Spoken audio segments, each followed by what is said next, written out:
E no Evangelho de São Mateus, eu não sei se vocês têm percebido ao longo desses domingos, que em vários deles apareceram parábolas.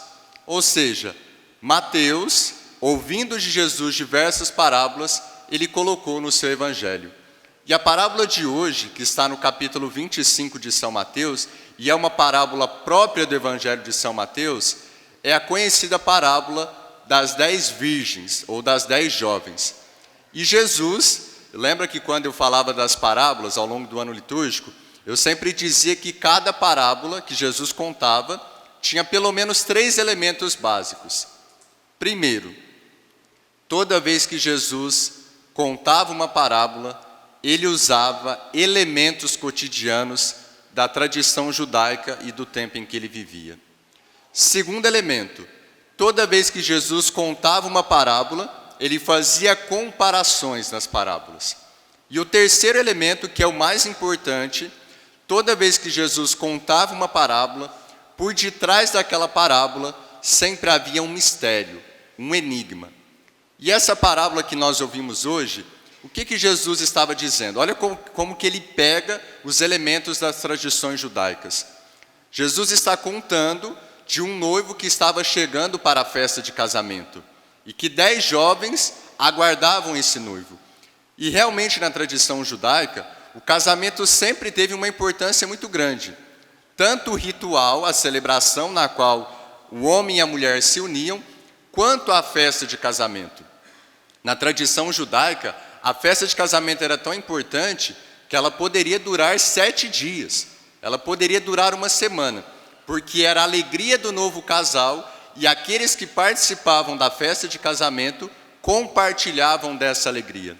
E também era um fato da tradição judaica que o noivo chegava para a festa de casamento e ali algumas jovens o aguardavam. Essas jovens eram uma espécie de madrinhas, como se fosse nos dias de hoje.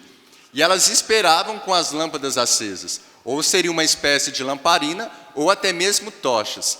Aguardavam o noivo chegar, e aí depois o noivo entrava para a festa de casamento e elas também entravam. Só que nessa parábola Jesus traz alguns elementos misteriosos, que seriam incomuns. Primeiro, o noivo geralmente, ele chegava no final da tarde e início da noite. Aqui a parábola está dizendo que ele chegou tarde da noite, praticamente de madrugada. A parábola está dizendo que dessas 10 jovens, 5 eram previdentes e 5 imprevidentes. Mas olha, se elas foram para a festa de casamento, se elas sabiam que precisariam do óleo para ter uma chama, para ter um fogo, para acolher o noivo, por que 5 delas foram imprevidentes e não levaram óleo suficiente? Depois, quando a parábola, Jesus diz na parábola, o noivo chega, as imprevidentes pediram óleo às previdentes e as previdentes disseram, olha, vão até o comércio e comprem dos vendedores. Mas naquela época, no meio da noite, não teria um comércio aberto. Já é um elemento misterioso. E outro elemento misterioso é que quando as imprevidentes voltam, o noivo não permite que elas entrem na festa. Mas será que o noivo realmente não deixaria que as madrinhas daquele casamento entrassem na festa, mesmo que atrasadas? Então são elementos misteriosos. E o que Jesus quer dizer com essa parábola? Ele está falando do reino dos céus. Ele está falando da sua segunda vinda. Ele está dizendo que nós precisamos estar vigilantes, porque nós não sabemos a hora. Não sabemos a hora que será a segunda vinda de Cristo e também precisamos estar vigilantes, atentos, porque na nossa vida, no nosso dia a dia, Jesus passa. Eu acredito muito nisso e eu experimento muito isso. No nosso dia a dia, por mais que sejam simples, Jesus vai colocando sinais. É um sinal que pode vir na palavra de Deus escrita, a Sagrada Escritura. É um sinal que pode vir aqui na participação na Eucaristia. É um sinal que pode vir da palavra que alguém nos dá.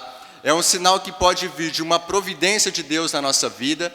Eu acredito que Deus vai colocando sinais. Eu acredito que Ele vai se manifestando na nossa vida. Nós é que muitas vezes não estamos atentos.